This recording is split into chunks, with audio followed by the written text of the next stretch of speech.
Yeah, I'm like pretty interested into like game design and how to gamify things, even like outside of games. For example, at Apocalypse, which was a pretty gamified hackathon, I Uh-huh. toyed around with this idea of basically like having an economy in the hackathon. So at Apocalypse, we had something called like bottle caps, which were just physical bottle caps that we bought from this one shop.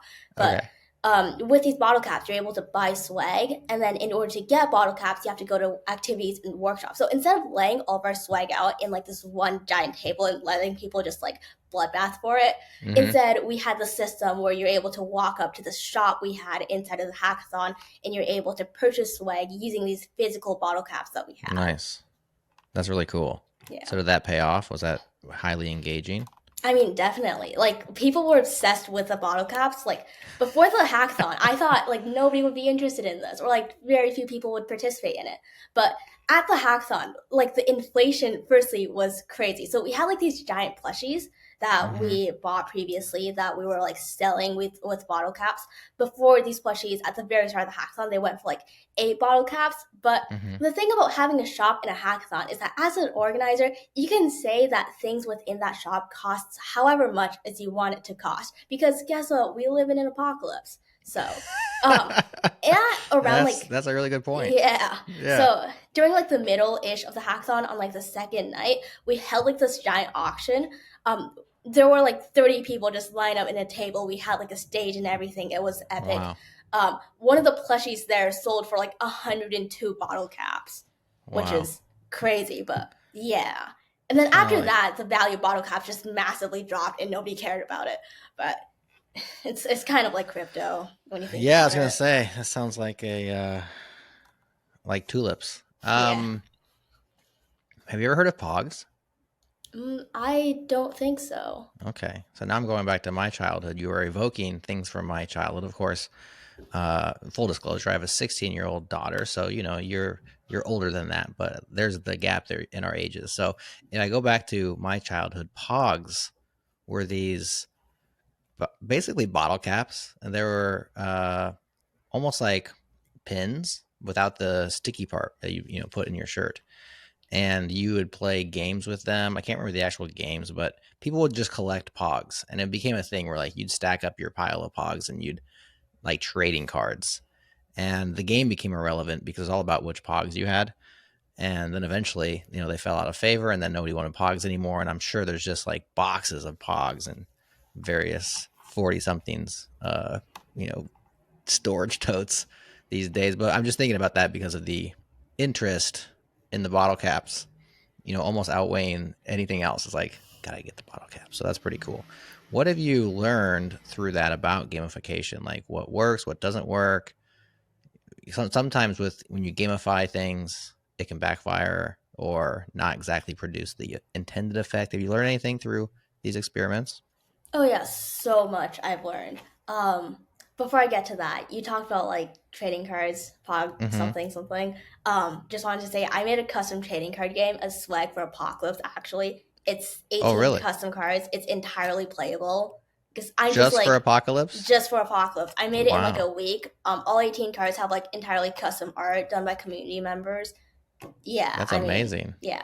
But on just like what I've learned from gamification, I mean, Uh-huh. there's a ton of stuff. The first thing is probably just like people get very into gamified things. Like, I did not think bottle caps would be so valuable, but you have people who literally like make a bag from like an empty bag of chips that they like literally tape to their hip, and they use it Mm-hmm. as like a bag for their bottle caps. Or like you have people just like going to a bunch of workshops. Like our workshop turnout was insane because of the way we gave out bottle caps. Like at a normal hackathon, what I typically see is you get like maybe 10% of people going to every workshop. That's like probably a pretty good number for larger hackathons. But at Apocalypse, we literally had like 50 to like, I think it was like 70 people go to one of our workshops. And that was like pretty standard. So we just had a ton of people participating in our things. As for what could have done better, I think one of the problems is that like going to workshops and activities oftentimes distracted from the actual hacking itself.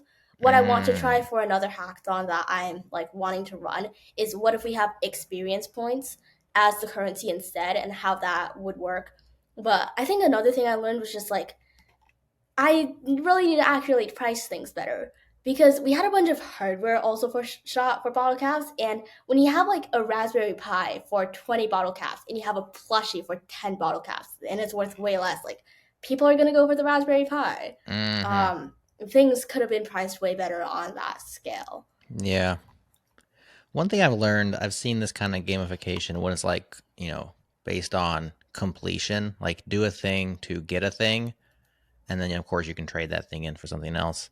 Is like you said, sometimes it becomes more about the collecting of the item than it is about the actual engagement in the activity that you're trying to promote. And so what you want to promote as the main objective becomes just this thing you have to do in order to actually win the game. I've seen this at conferences. So a lot of Yeah. conferences, they have all these vendor booths. And of course the vendors are there to meet people and show off what they're up to and stuff. So they want the attendees to come and talk to them. The attendees don't necessarily have a reason to go talk to them except for swag, right? And Hmm. so we've seen conference organizers try to gamify that scenario where they create a sub game where you're collecting points or you're trying to complete them all in order to get some sort of a prize. And that gets the individuals to go ahead and have a reason to go talk to each vendor because you have to complete them all in order to win the game. And as somebody who's been at these booths sometimes, the interactions are very, what's the word, shallow. Almost like, yeah, I have to talk to you. Hey, can you scan my thing? Like, can I get that bottle cap? Can I get this completion marker? um where you feel like you're incentivizing the interaction, but you end up actually just like creating a weird awkward scenario wherein they don't really want the interaction, they want the end result. I don't know if there's like a workaround for that, but it's just kind of an unfortunate thing sometimes where it's like you don't want it to become the main thing. You want it to be the thing that incentivizes the main thing. And if you make it too cool, it's all people care about.